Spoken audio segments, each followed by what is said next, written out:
당신은 하나님의 동역자입니다. 당신은 하나님의 동역자입니다. 라는 말씀으로 제목을 하나님 말씀 선포하겠습니다.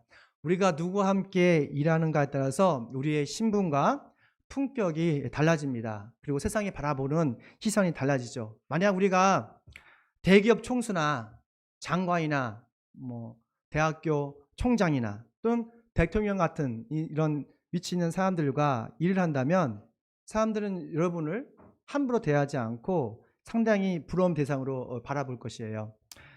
우리 사람들 중에 하나님과 함께 일하는 사람이 있을까요?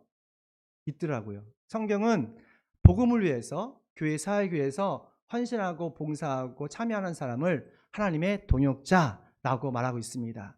고린도후서 6장 1절 말씀 읽어볼까요?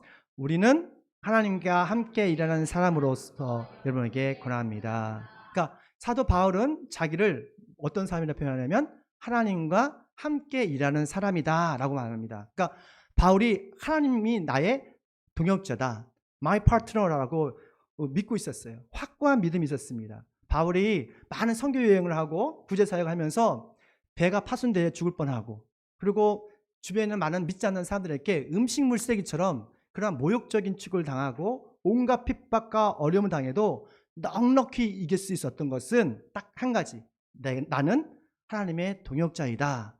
I am the co-worker of God.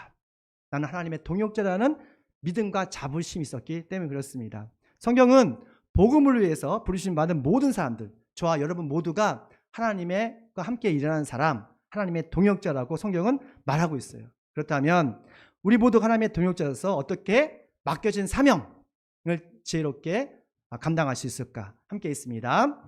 하나님의 동역자는 성령의 방식으로, 사람의 방식이 아니라 인간의 방식이 아니라 성령의 방식으로 하나님의 사역을 한다고 말하고 있습니다. 사도 바울이 고린도 교인들을 영적으로 보았을 때 그들의 영적 수준이 너무너무도 철없는 어린아이처럼 보였어요. 왜냐하면 그 교인들 사이에 교회는 다니지만 예수님 믿는다고 하지만 생활 방식, 삶의 방식이 육신에 속한 사람들처럼 행동했기 때문에 그래요. 우리 1절 말씀 읽을게요.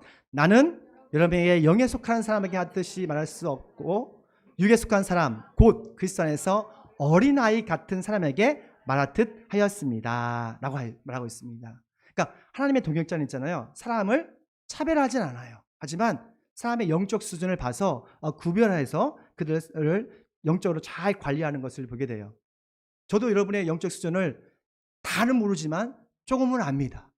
그래서 영적 수준에 맞춰서 맞춤으로 조금씩 이끌어가고 있는 거예요. 이것이 성령의 방식으로 일하는 거예요.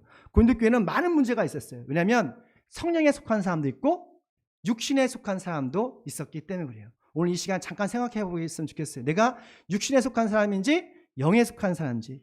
영에 속한 사람은 와 육신에 속한 사람은 차이점이 있는데 하나님을 바라보는 신앙 태도가 달라요. 영에 속한 사람은 삶의 중심이 나 중심적이에요.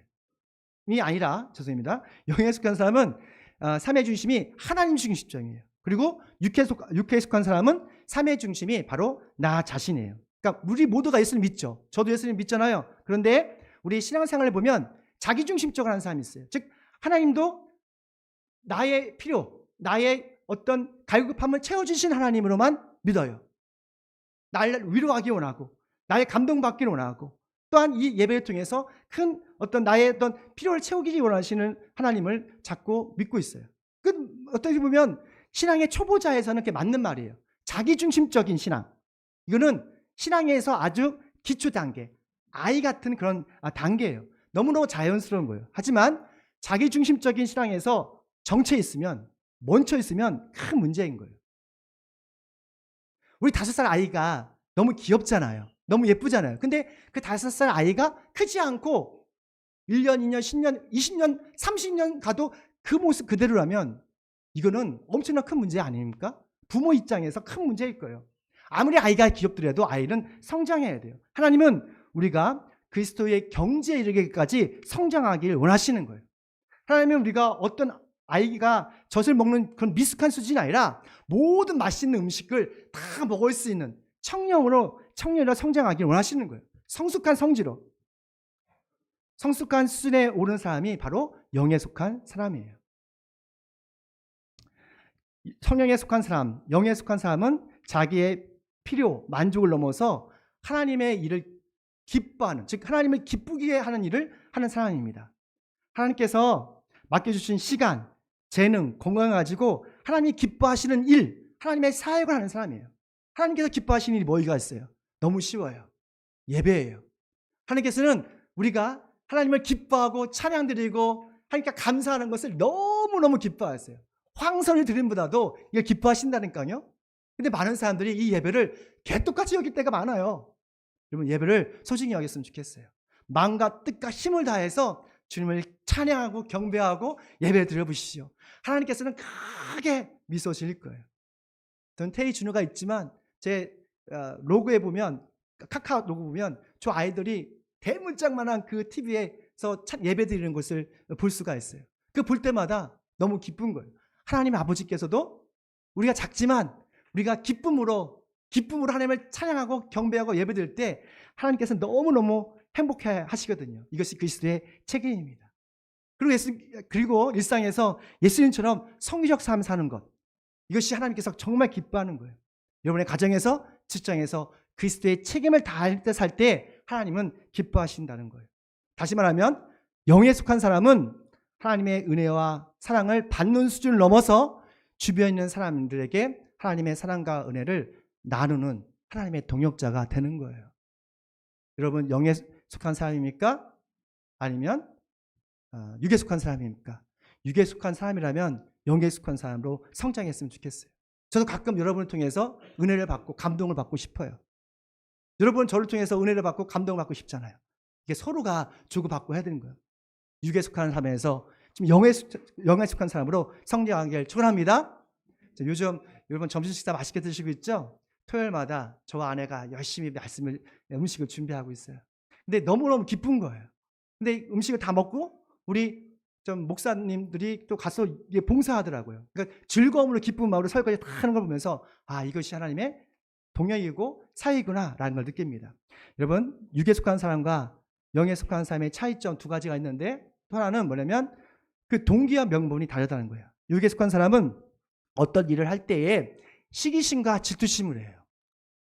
고린도 교인들은 예수님을 믿는다 하면서 그들의 생활 방식은 믿지 않는 사람들과 똑같이 행동하고 교회에서 살았던 것을 보게 됩니다. 우리 3절 말씀입니다. 읽습니다. 여러분은 아직도 육신에 속한 사람이 됩니다. 시기와 싸움이 있으니 여러분의 속한 사람 아니고 인간의 방식대로 살고 산 것이 아닙니까? 아멘. 이게 상당히 부드럽게 했지만 조금 무서운 말씀입니다. 여러분은 아직도 육에 속한 사람입니다. 이렇게 바울이 말했어요. 여기서 우리는 바울의 아주 이게 고든 성격을 우리가 알 수가 있는 거예요. 상당히 바울은 직선지고 고다요. 그러니까 사도 바울은 교인들이 시기심과 질투심으로 교회에서 행동하는 걸 보고 아주 직설적으로 책망합니다. 사도 바울이 고린도 교회를 개척했거든요. 근데도 불구하고 교인들이 여러분은 아직도 육에 속한 사람입니다 라는 말을 들었을 때 기분이 어땠을까요? 좋지 않았을 거예요. 제가 이 자리에서 여러분은 아직도 육에 속한 사람입니다, 회개하십시오, 이런 식으로 신앙생활 하면 되겠습니까? 막 이렇게 야단치면 기분이 좋겠어요, 안 좋겠어요? 안 좋아하죠. 저는 돌려서 얘기한단 말이에요. 그런데 보니까 바울은 그런 성격이 아니에요. 아니면 아닌 거예요. 그냥 단호하고 명확하게 정의롭게 찝어주는 거예요. 하지만 사도 바울은 인간적인 어떤 그런 마음이 아니라 예수님의 심정으로, 예수님의 마음으로 육에 속한 사람들이 책망해서 조금이라도 조금 회개하기 원했어요. 성숙한 사람으로, 성숙한 그리스도 성장하기 원했던 거예요. 고린도 교인들은 사도 바울의 그 속마음을 알았지만 사도 바울의 그 정의로운 고든 성격 때문에 바울의 설교보다 누구의 설교를? 아볼로의 설교를 더 좋아했어요. 여러분, 아볼로는 수사학을 배운 사람이기 때문에 설교를 너무너무 잘한 거예요. 여러분 앞에 있는 목회자가 설교 잘합니까? 그렇게 잘하지는 못하잖아요. 그렇죠? 그래도 저는 자부하는 게 한 가지 있어요. 성경적 설교를 한다는 것은 자부예요. 그거는 저는 확신합니다. 왜냐하면 말 한마디 한마디에 각주를 다 다르기 때문에 성경적 설교를 해요. 설교 잘하는 사람 정말 많습니다. 근데 되도록이면 저는 설교를 잘 못하지만 그래도 성경적 설교를 하려고 해요. 여튼 간에 바울과 아볼로는 설교 스타일이 너무 달라요. 그러니까 고린도 교인의 한쪽에서는 아볼로파, 한쪽에는 바울파, 베드로파, 파가 다 나는 거예요. 난 이분의 설교가 좋습니다. 난 이분의 설교야. 바울의 설교는 너무 독선적이야, 단호해. 아볼로는 너무도 부드러우면서 너무도 이게 품 있고 교양 있는 설교야. 난리가 난 거예요. 교회 내에서. 서로 누구 설교가 좋으니 나쁘니 비평하기 시작한 것이죠. 그냥 편가리가 되었고, 그래서 바울의 마음이 너무너무도 어려웠어요. 힘들었어요. 여러분, 하나님의 일은 시기심과 경쟁심으로 하면 큰 문제가 있어요. 교회에서는 시기심과 경쟁심으로 하는 것이 아니라 바로 예수 그리스도의 사랑과 겸손으로 해야 돼요. 만약에 시기심으로 하잖아요. 그러면 우리가 좋은 일을 했지만 하나님의 복을 받는 것이 아니라 심판을 받더라고요. 사도행전 4장과 5장을 읽어보시면 이 바나바라는 사람이 나옵니다. 이 바나바는 교회가 너무 어렵다는 것을 알았어요. 그래서 자신의 밭을 다 팔아서 그 재산을 사도들한테 드립니다. 그래서 그 사도들이 그 헌금을 가지고 지금 힘든 재정을 잘 채우고 너무너무도 유용하게 사용했어요. 교인들이 너무 좋아한 거예요. 바나바 같은 사람이 없다. 너무 존경하고 칭찬했습니다.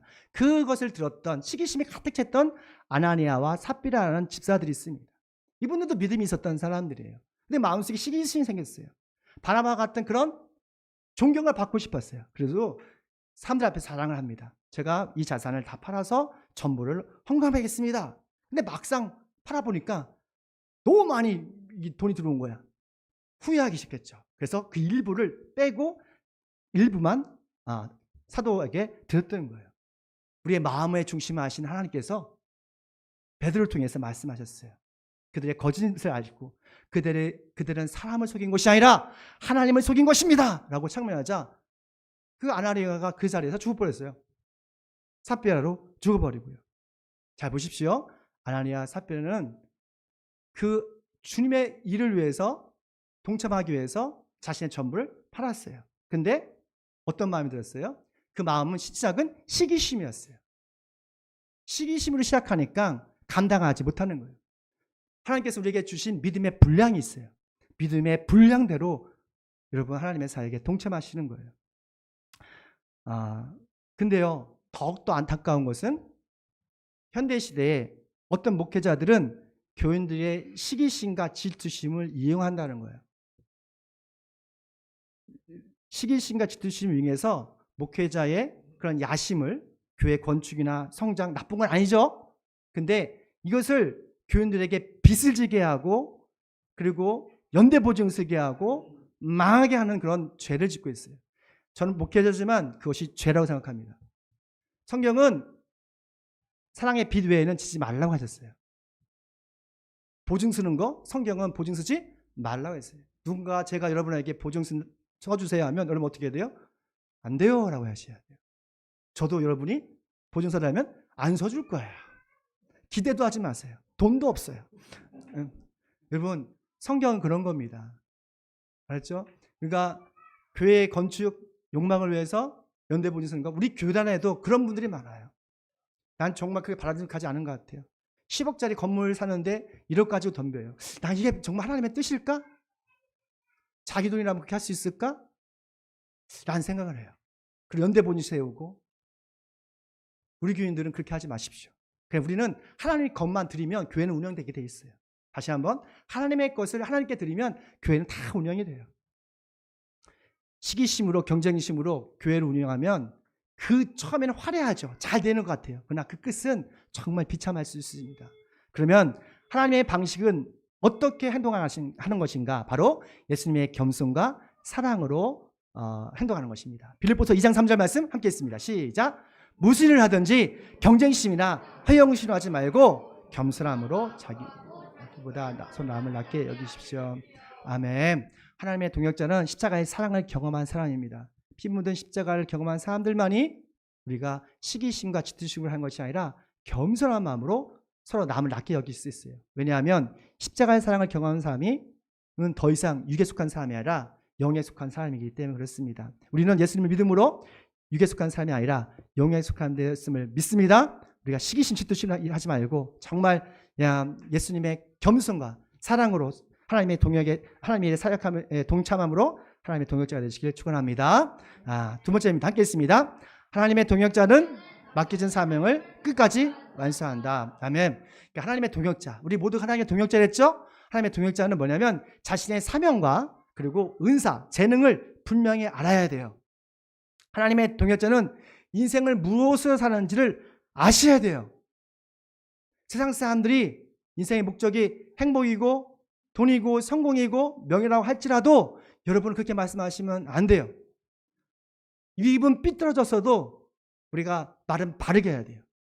우리의 인생을 무엇으로 살고 있습니까? 라고 하면 예수 그리스도라는 이름이 나와야 돼요.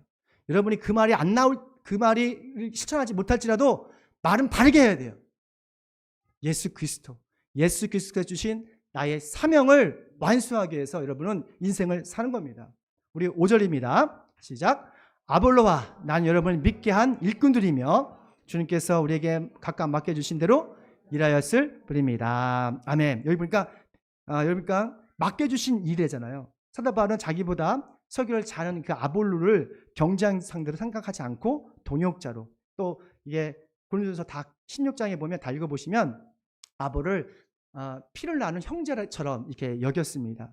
어떻게 이렇게 바울은 아볼로, 어떻게 보면 교회 안에서 경쟁자잖아요. 시기하지 않았을까? 왜냐하면 그 마음속에 예수님의 부르심, 하나님의 부르심과 자신의 사명을 분명히 알았기 때문에 그래요. 하나님께서 여러분을 부르신 목적과 사명을 분명히 알면 주변에 있는 사람들을 시기하지 않아요. 질투하지 않아요. 우리 사도행전 20장 24절 말씀, 이 말씀이 저와 여러분의 사명이길 축원합니다. 함께 했습니다. 그러나 내가 나의 달려갈 길을 다 달리고 주님께서 받은 사명, 곧 하나님의 은혜의 복음을 증거하는 일을 다하기만 하면 난 내 목숨이 조금도 아깝지 않습니다. 할렐루야. 여러분, 정말 이 말씀이 여러분의 고백이 되길 축원합니다. 누군가 여러분에게 물어봤어요. 여러분이 살아가는 존재 이유가 무엇입니까? 라고 하면 주저함이 없이 주님께 주신 이 복음을 위해서 살아가는 것입니다. 복음을 위해서, 나를 죄와 죽음에서 구원하신 예수 그리스도의 그 복음을 위해서 나는 살아가고 있습니다. 라고 고백했으면 좋겠어요. 근데 많은 그리스도인들이 주저주저해요. 여러분 사는 존재 이유가 뭐예요? 그러니까요. 뭐지? 막 헤매요. 분명하시에요. 복음을 위해서, 예수 그리스도를 위해서 내가 사는 것입니다. 나이가 들수록, 노인일수록 명확하셔야 돼요. 나에게 주신 사명, 예수 그리스도이십니다. 그러면요, 나이가 들수록 더욱더 얼굴에서 빛이 납니다. 자신감이 있습니다. 왜냐하면 주님 나를 점점 가까워지기 때문에 그래요. 하나님의 동역자는 자신의 분명한 사명을 알고 맡겨진 사명을 완수하게 해요. 끝까지 인내하는 사람입니다. 그래서 하나님의 동역자는 포기하지 않는 인내와 성실함이 필요한 거예요. 민수기 4장에 보니까 제가 그 예화를 성경에서 많이 찾습니다. 그 이유는 여러분, 우리가 성경에 대한 스토리를 많이 모르기 때문에 함께 나누려고 하는 거예요. 세상에 있는 많은 지식들을 리서치하면 많이 나와요. 저도 바보가 아닙니다. 뭐 다이나믹하고 막 자극적인 것들 많이 있어요. 그런데 그런 자극적인 것들보다는 사실 성경적으로 하나님의 말씀을 성경에서 많은 예화를 찾으려 합니다. 그 적용은 여러분이 하셔야 돼요. 민수기 4장에 보면 하나님이 임재하시는 회막을 관리하는 레이지파가 나옵니다. 레이지파는 세 아들이 있었어요. 누구냐면 고앗, 게르손, 그리고 무랄이라는 세 자손이 있었습니다. 그 중에서 이 회막을 칠기가, 회막을 여러분 아시죠? 회막을 아시죠? 텐트예요. 주님께서 임재하시는 그 회막을 치는 게 쉬운 게 아닙니다. 설치할 때 다 일이 달랐어요. 그 중에 무랄이라는 자손이 하는 일이 있었습니다. 이 회막을 관리한 사람들은 30대부터 50세까지 약 20년을 봉사하게 됐습니다. 그러니까 요 나이가 어떤 나이라면 가장 성숙하고 인생에서 황금기를 회막을 관리하는 일을 했다는 거예요. 근데 그 무라리 자손들은 다른 자손보다 허드렛 일을 하고 있었어요. 그런 선막의 널빤지, 기둥, 말뚝 이런 거를 매일 관리하게 됐어요. 여러분 상상을 해보세요. 20년 동안 말뚝 하나만 관리한다 생각해 보세요. 이게 말뚝이 뭐라고 이게. 매일 그거 들고 다니는 거야. 말뚝 어떻게 생겼나 갈고 이거 좀 부러지면 또 관리하고 매일 말뚝 말뚝에 대한 모든 걸 알고 있을 거예요. 20년 동안 관리하는데. 근데 20년 정도 하면 좀 매너리즘에 빠지고, 야, 이게 뭔가라고 할 수 있을 거 아니에요. 근데 여러분 생각해 보십시오. 그 말뚝 하나가 없어지잖아요? 회막을 칠 수가 있어요? 없어요? 없어요. 말뚝 하나 없어지면, 실 하나 없어지면 그 회막을, 하나님이 임재하시는 그 성전을 세울 수가 없는 거예요. 아무리 사소한 그 말뚝일지라도 그것이 관리되지 않으면 큰일 나는 거예요. 이 회막은 교회잖아요. 교회 안에서도 말뚝을 관리하는 사람들이 있어요. 무라리 조속처럼. 하나님께서는 저와 여러분을 하나님의 성전이라고 말하고 있어요. 살아있는 성전이라고 말하고 있어요. 우리는 주님의 몸된 교회가 되기 위해서 한 사람 한 사람 다 사명을 주님께서 부여하셨어요. 이 사명자들이 다 모여서 연결돼서 온전한 교회가 되는 거예요. 이 중에서 한 사람이라 빠지면, 교회에 빠지면 어떻게 되는 거예요? 하나님의 계획하신 온전한 교회가 될 수가 없는 거예요. 여러분은 하나님의 동역자입니다. 어떻게 보면 사수하게 말뚝을 관리하는 사람, 어떤 사람은 널빤지를 관리하는 사람, 어떤 사람은 줄을 가지고 오는 사람, 여러분 한 분 한 분 한 분이 하나님 보시기에 귀중한 보석 같은 부품들이에요. 이름이 모여서 온전한 교회가 되는 거예요. 제가 가끔 예배를 인도할 때에 막 혼란스러울 때가 있어요. 그거는 올 사람이 안 올 때 막 혼란스러워지는 거예요. 오늘 용기가 너무 행복한 거죠. 여튼 그런 거예요. 하나님의 그 천막 가지고는 교회가 되지 않습니다. 이 천막뿐만 아니라 말뚝도 필요하고 실도 필요하고 열반지도 필요하고, 여러분 그 부품이 다 여러분 자신이라고요. 그런 사명감 가지고 예배를 드렸으면 좋겠어요. 그 사명감 가지고 하나님의 교회에 왔으면 좋겠습니다. 주님께서 우리에게 맡겨주신 복음에 대한 사명, 교회에 대한 사명은 다 있습니다. 그 사명을 정말 성실하게 인내함으로 하나님의 동역자로 인정받으시길 축원합니다. 그러면 주님날에 주님께서 여러분의 수고와 헌신에 대해서 정말 놀라운 보상을 해주실 거예요. 마지막입니다. 함께 있습니다. 하나님의 동역자는 뭐가 있다고요? 하늘에 보상이 있습니다. 여러분, 우리 청년들이 직장 잘 다니고 있죠? 우리 직장인들에게 가장 행복하고 기대되는 날은 월급날 아닙니까? 저도 저의 사례받는 날 너무 좋아하고 있어요. 근데 월급날 그 다음날 보니까, 우리 아내 보니까 그 카드값 다 나가더라고. 이게 타다다다닥 금방 다 벼. 그럼에도 불구하고 월급날이 참 좋습니다. 왜 그래요? 그날 한 달 동안 우리가 수고하고 애쓴 것에 대해서 인정받는 날잖아요. 정말 애쓰셨잖아요. 한 청년 나에게 말하기를, 목사님 제가 어제까지 죽도록 일했거든요. 내 마음 아세요? 라고 말하더라고요. 그 마음에 와닿더라고. 그래요. 많이 힘들었겠죠. 근데 그 월급날 되면 잠시나마 그날에 나의 수고와 나의 노력에 대한 보상을 받는 날이기 때문에 왠지 그날은 기쁜 거예요. 월급을 받아봤어야지. 하나님의 동역자도 이 월급과 비교할 수 없는 영광스러운 기쁨의 날이 있습니다. 성경은 그것을 따라합시다. 주님의 날, The Lord's Day, 주님의 날, 주님의 재림의 날이라고 성경은 말하고 있어요. 주님의 날에 하나님께서 하나님의 나라와 복음을 위해서 수고한 하나님의 동역자들에게 세상이 알 수도 없고 누릴 수 없는 그런 보상과 하늘의 권세를 주신다고 약속하셨어요. 우리 8절 말씀입니다. 있습니다. 신음사람과 물 주는 사람은 하나이며 그들 각각 수고한 만큼 자기의 싹을 받을 거예요. 그러니까 보상을 해주신다는 거예요. 사도 바울이 다마스쿠스로 탁 달려갈 때 부활하신 예수님께서 빛으로 확 다가오셨어요. 그 빛으로 오신 예수님, 그걸 보았을 때 사도 바울의 인생이 터닝포인트가 확 달려졌죠. 그는 전에는 세상의 명예와 권력과 성공에 달려갔지만 예수님을 만난 후로 그의 인생이 바뀌었어요. 더 이상 세상에서 부러운 사람도 없고 무서운 사람도 없고 미워하는 사람도 없게 되었어요. 왜냐하면 하나님의 동역자로 살아가는 것이 얼마나 영광스럽고, 또한 주님 만날 그날에 받아야 그 영광스러운 그 면류관에 대한 그 확신과 믿음이 있었기 때문에 그래요. 그래서 사도 바울은 자신의 영적 아들한테 이렇게 말하고 있습니다. 디모데후서 4장 7절 말씀 있습니다. 나는 선한 싸움을 다 싸우고 달려갈 길을 마치고 믿음을 지켰습니다. 이제는 나를 위하여 의의 면류관이 마련되어 있으므로 주님께서 나타나시기를 사모하는 모든 사람에게 주실 것입니다. 할렐루야. 여러분, 정말 우리가 이 땅에서 열심히 노력하고 성공해서 보상받는 거, 그것도 가치가 있는 일이에요. 그렇지 않습니까? 행복하지 않습니까? 그런데 이보다 복음을 위해서, 교회를 사역을 위해서, 하나님의 일을 위해서 우리가 헌신하고 봉사할 때 정말 의의 면류관을 주신대요. 그래서 성경은 현재 우리가 겪는 고난은 장차 올 영광과 비교할 수 없다라고 하는 거예요. 그래서 제가 열심히 말씀을 준비하고 여러분에게 정말 하나님의 음성을 들리기 위해서 노력하는 거예요. 우리도 그러니까 하나님 일에 같이 동참했으면 좋겠습니다. 하나님께서는 복음과 선교와 교회를 위해서 흘린 여러분의 수고, 눈물 다 알고 계세요. 매우 어려운 상황에서도 하나님의 것을 주님께 드리는 성도들이 있습니다. 교회 식사, 청소를 다 하는 사람들이 있어요. 그리고 찬양을 위해서, 예배를 위해서 그 앞에 나와서 힘들지만 부끄럽지만 주님께 열심히 노래하는 것, 찬양하는 그런 찬양팀도 있어요. 직장에서 그리스도의 책임을 다하기 위해서 공의와 정의를 위해서 힘써 싸우는 그리스도인들이 있어요. 하나님께서는 여러분의 이 모든 수고를 아신다는 거예요.